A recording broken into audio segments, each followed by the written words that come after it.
There's never a bad time to bring lube to the party. I'm gonna ruin this for you. Oh my goodness. It is time for another weekly wrap up of what I read. So get your comfy sexy on and enjoy some time with me. Find a beverage. What are you drinking?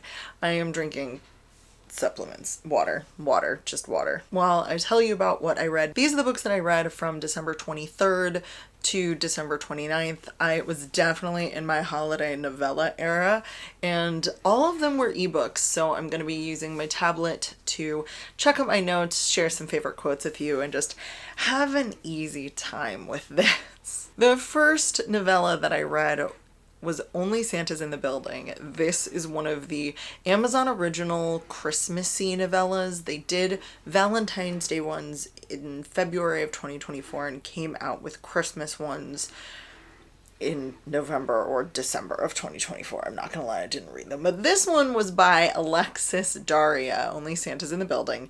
And these are really short novellas, less than 100 pages. They're not even novellas, they're short stories is what they're called. And you have to let go of any real plot.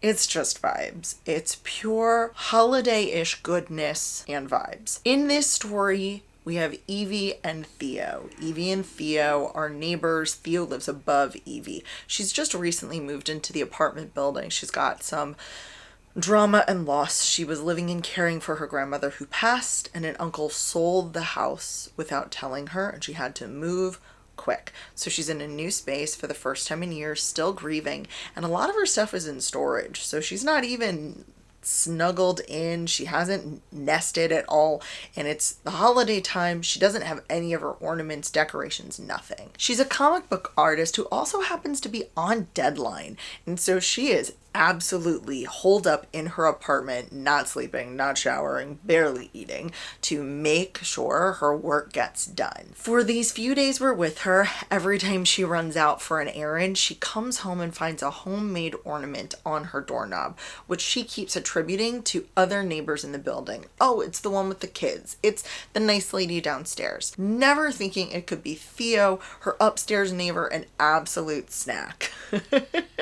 When she goes to the holiday party dressed like Mariah Carey in her All I Want for Christmas outfit, or at least the picture, the cute little picture, she and Theo, who we've seen a few times have some cute banter, actually have a moment together and get caught under some mistletoe. First kiss leads to I need more of this. They go downstairs to his apartment and have a lovely time together where they both confess that they've had crushes on each other the whole time.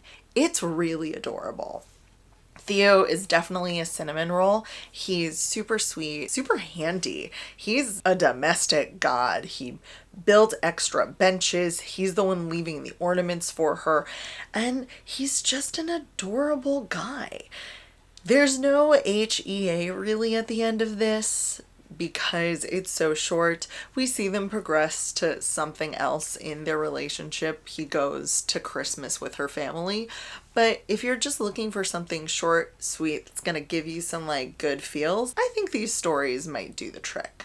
The next book, and it's a book that I read, is Barbarian Alien by Ruby Dixon. It's part of the Ice Planet Barbarian series. It's actually just book 2. I've only read book 1. Those were my first aliens, and I stick by it. There are a lot of books in this series, and I'm only at book 2. This story, if you haven't read Ice Planet Barbarians, a group of human women are stranded on an ice planet, and aliens find them, and there are these weird parasitic fated mate things that happen where they resonate for each other. If that makes you squishy, don't worry about it. I'm not gonna mention the Quee much. Those like these little parasite things that live in their heart that resonate. If they meet someone the Quee think are gonna be a genetic match and they'll breed with. It's like PNR fated mates, but sci-fi. By the way, these aliens are also like giant and blue and horned and have tails, and they do not look human, but in my brain they always look human. Sorry. If you're looking at this image from the cover, I never picture them looking like that. This couple is Liz and Rahosh. No idea if I'm saying his name correctly because it's spelled like this. Welcome. Maybe this. Maybe I'll put it over here. Rush. Liz is one of the women in the car in the crash that got stranded. She's the de facto second in command after Georgie from book 1, and Rahosh is super grumpy. Super grump. Liz is not, it's like two grumps. It's grumpy together.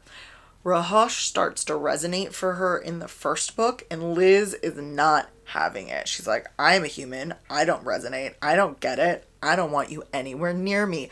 I've been kidnapped. I'm just trying to live my life. I don't want you to steal me away and make me yours. Well, that's exactly what he does. He literally kidnaps her and takes her to his secret cave where he has decided he will make her his, and they will be together. And then when he brings her back happy and pregnant, his goal, the community that he's part of can't really say anything about it.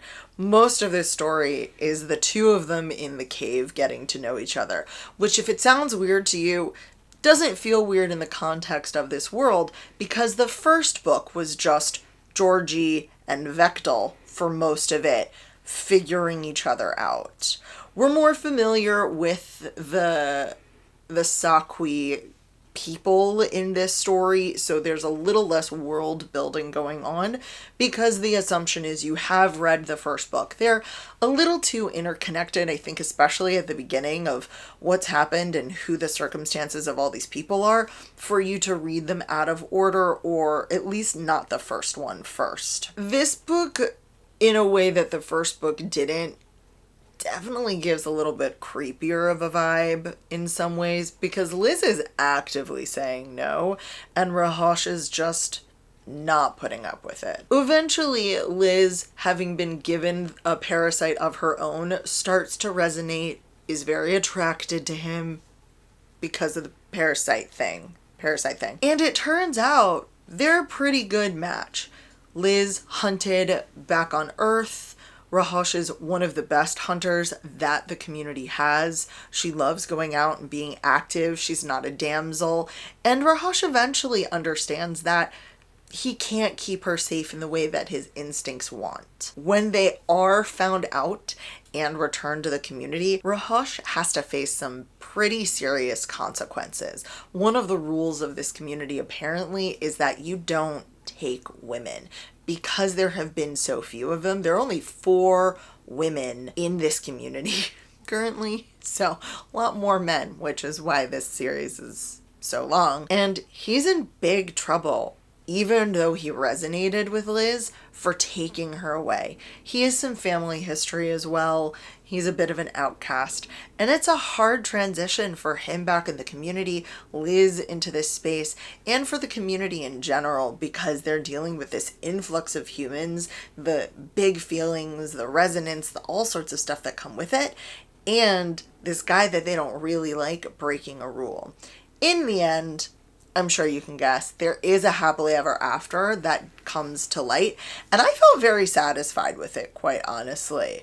I feel like these do a good job of setting up the next story. We've met these characters, we've seen their dynamic start to build, and in the first book we got to meet Liz and Rahosh as well. So I feel like the third book is well set up in this first book. Is it really silly? Absolutely. Did I highlight very little?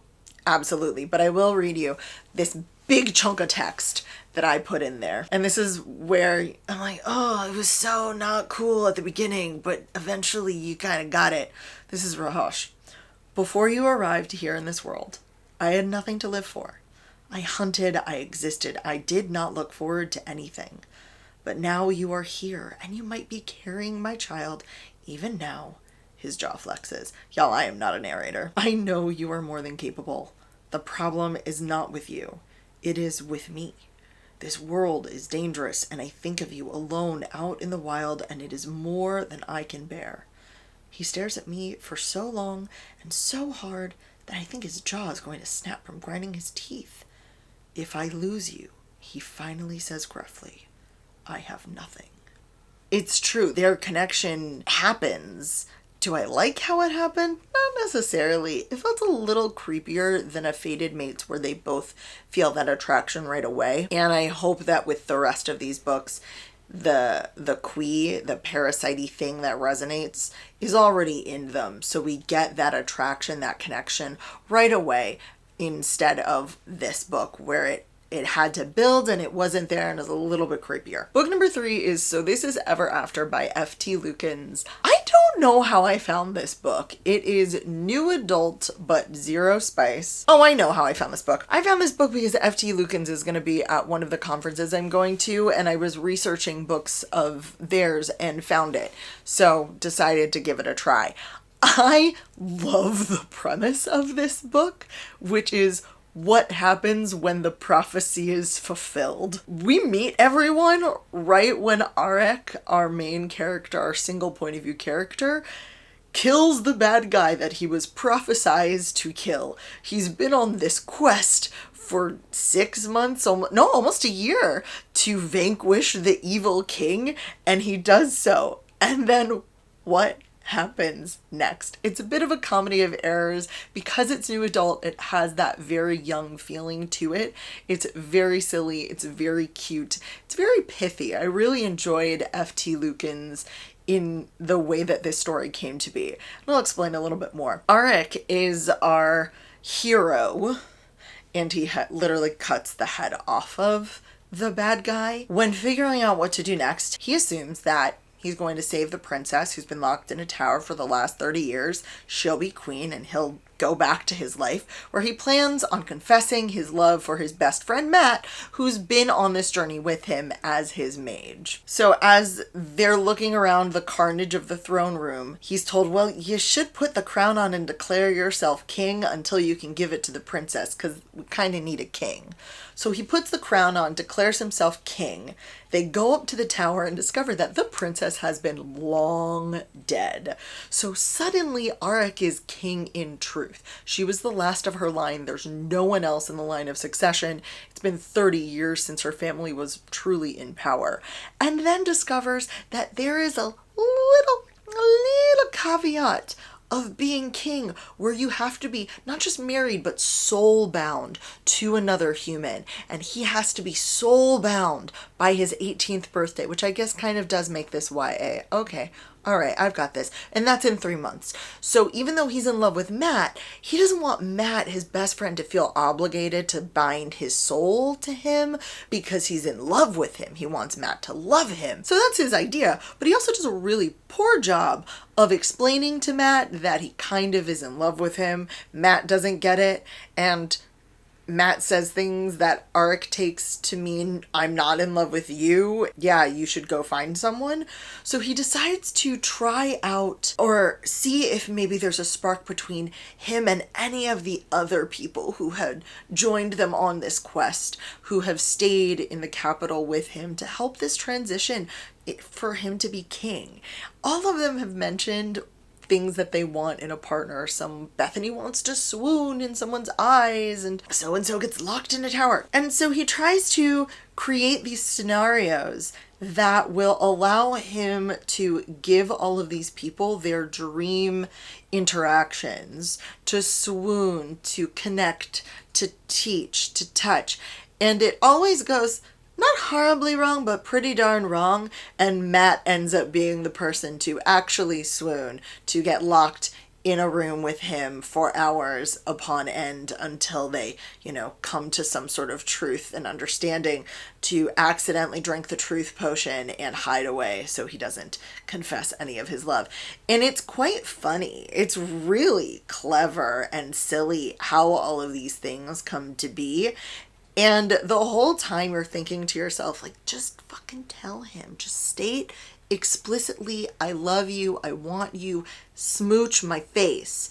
This is also a very queer positive story. Not only do we have an romance between Arek and his love for his best friend Matt, but there are a lot of other queer humans in this space. Many of the couples around are queer, and we see them as married, as in love with, and it's just a a world without homophobia, which is a really lovely world to imagine.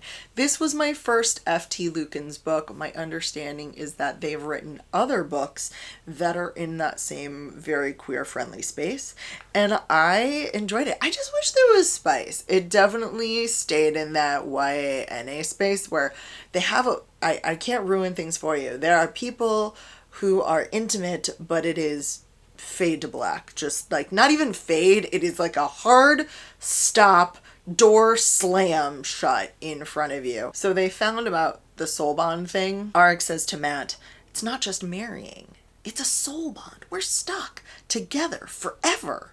Matt ducked his head. Would that be so bad? For a second, I thought about telling him how I felt right there and then and there, that it wouldn't be so bad to be stuck forever with someone, not if that someone was Matt. But then I realized there probably had never been a less romantic time in the history of the world to profess your love for someone. I think he's wrong. I think that's a very romantic time to confess your love to someone, but, you know, I am not Arek, so I can't really judge. One of my notes is I'm kind of dying with how Matt gets all the good bits. Back to the Christmas novellas. This is My December Darling by Lauren Asher, and it is certainly not as short as Only Santa's in the Building. It is 200 plus pages, less than 300, so still novella length. For Lauren Asher, it is absolutely minuscule. If you have seen physical copies of the Lakefront Billionaires books, they are bricks. They are weapons. they almost can't be described as books anymore. This is a novella set in the world of the Lakefront Billionaires, but it's not entwined in those stories, which is good because I've read the first one, Love Redesigned, but I haven't read Love Unwritten, which is over there. This is a loathe to love, maid of honor, best man workplace force proximity situationship. Catalina and Luke are the FMC and MMC. Catalina's sister is getting married to her kind of ex-boyfriend. They only dated for a little bit. It's not a really big deal. Lucas is her sister's fiance's best friend. Whew, that felt like it should have been easier to say. I don't know why. While she grew up in that area, Catalina has spent her adult life taking contract after contract as a traveling nurse. She does not return home very often, and her sister misses her. She's getting married on Christmas, which I personally think is like such a dick move. I think it's such a dick move to get married on a major holiday because you are potentially ruining someone else's traditions and time. But that's my personal opinion. She is home for a month. She's taken a contract at the local hospital. She's a NICU nurse so that she can be here with her sister for all the wedding festivities. Luke is an ER doc, and they do have some really cute moments in the hospital where they bond over terrible coffee, and in an effort to, lure her into spending time with him, he gets a nice coffee maker for the break room near the ER so that she'll come down and have coffee with him. Luke is definitely a golden retriever, and Catalina a black cat. She has a reputation around town as being grumpy, as being antisocial, as being mean, which isn't deserved. She's awkward, she's shy, and compared to her sister, not as outgoing, but certainly not mean. She also doesn't believe that Luke can be as nice as he is. She's thrown by that golden retriever energy instead of attracted to it at first. But because they're spending this time together at the hospital with their sister and best friend getting married, Catalina realizes that Luke is that nice. Luke is caring. They have a lot more in common than you would think given how they act outwardly. They both love Legos. One of the ways that Luke kind of tricks Catalina into spending time with him is buying a Lego set that he knows she really wants to make and offering to have her help him, which I think is just stupidly adorable. There's chemistry, but there's also this question of, I'm leaving on my next contract right after the wedding. I'm not staying here, from Catalina, and just not knowing what the future holds. Lauren Asher writes some great one-liners. They participate in a gingerbread house making contest. Luke and Catalina and the sister and the fiance, whose name I don't remember. I don't even remember. They suck. Like, they suck and they've like totally done it wrong. And at some point, Luke just like lets it go. And she says, or he says, it's just a gingerbread house. And the response is, what happened to pride? His response, turns out I was mistaking it for male fragility. Love it. I love that line. And when they kiss for the first time, like, here's the description. He didn't just kiss me. He ruined every kiss of my past, present, and future, reshaping my expectations and creating a craving that only he can satisfy. I'm dying. There's also another note here. Oh no, they get together. And when they do get together, he is getting a condom. Always great, safe sex. I make quick work of the condom, add some lube, and clean my hand with a tissue before I return to bed because they were fooling around and stuff. And my note literally says, he's a prince. Look, I don't care how turned on someone is. You will never go wrong by bringing a little lube to the table. It's always welcome to the party. It's like when you're bringing a bag of ice to a party, you might think you're being boring. You might think you're not bringing something super exciting. Oh, it's just ice. But what do you always need? Ice. You could always use more ice. You could always use lube. There's never a bad time to bring lube to the party. I think I was over this sweet and adorable because even Barbarian Alien was kind of cute. It was lighthearted. You know they're going to be fine. They've landed. They're safe. I found this book because someone sent me a post saying like, hey, what's the darkest book you've ever read? Like dark to dark, dark to dark, dark, dark. And the book actually mentioned was book 3 in this series, but I thought, no, I should start with book 1. Book 1 is Hitched by Lauren Beale. It is a hitchhiker romance. It's so dark. Please check all of your trigger warnings because there's a lot going on in this story and I'm gonna ruin some of it for you. This starts off with Lex is walking down the side of the road and it's raining, terrible rainstorm. And Selena is driving and she stops and picks up the hitchhiker Lex. Well, it turns out that Lex escaped from prison. He's serving 3 life sentences for murder and he escaped. So he kidnapped Selena to take him to Mexico. They're in New York. They're not close. He's in New York right now. I don't know if she's escaping her abusive husband or if she's technically on the way home to him, but she's been in a horribly abusive relationship. Her parents essentially sold her to a business associate when she was 18. She's only 22. And she has the bruises on her body to prove it. There are a few moments, like Huckleberry Finn moments, where like, oh, really? Did the plot just turn? Did we just make an egregious turn in the plot of this? It starts with them going toward the border and Lex needing ID and going around, and he's not a nice guy. He's a bad guy. He's a sociopath, like quite literally a sociopath. There's nothing wrong with being a sociopath, but he's a sociopath that murders people. So his understanding and compassion for Selena is almost zero, but there's something about her that makes him very possessive. And so when she's put in some situations, he doesn't necessarily save her as much as keep her for himself, if that makes sense. And they're spending this time together. They're in these really shitty hotel rooms together. She is just devastated. Like, she knows that if she tries to go back to her husband after having been kidnapped, he'll kill her. Like, she truly believes that her husband will murder her in his rages.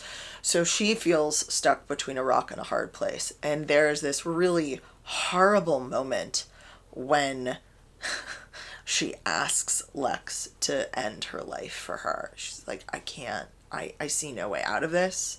I know I can't go forward with you, and I know I can't go back to him.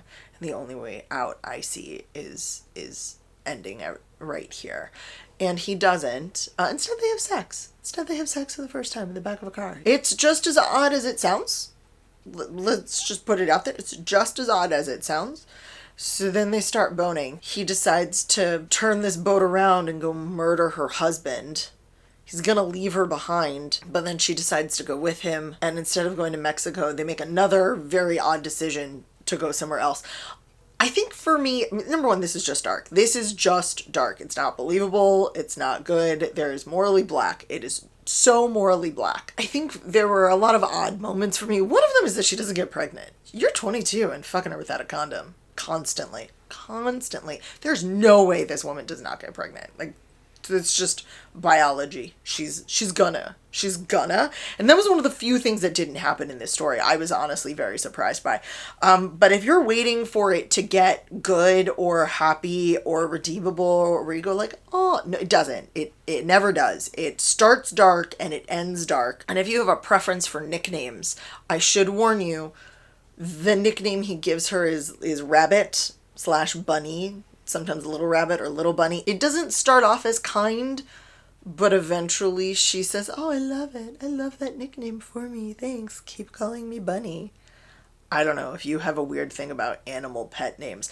I have a weird thing about it because it wasn't a nice thing. And this is a very dark romance. It's just dark. I'm a little nervous if book 3 is supposed to be darker. So if you've read the Ride or Die romances by Lauren Beale and you can give me any insight into them, I would really appreciate it. That's how that week ended. It started so light and fluffy and ended so dark. But I hope that you enjoyed spending this time with me and getting to know a little bit more about the books that I read, that you got your comfy sexy on, whatever it is that you were doing while you were watching this, whether you're cooking dinner, folding laundry, just lying in bed. I don't know what y'all do. Tell me what you were doing when you watched this. Put that in the comments. What were you doing? And I hope that you enjoy this new series here on YouTube. Like and subscribe for more. You'll get videos like this as we get to know each other in this new space. And this is Jace, holding space for you.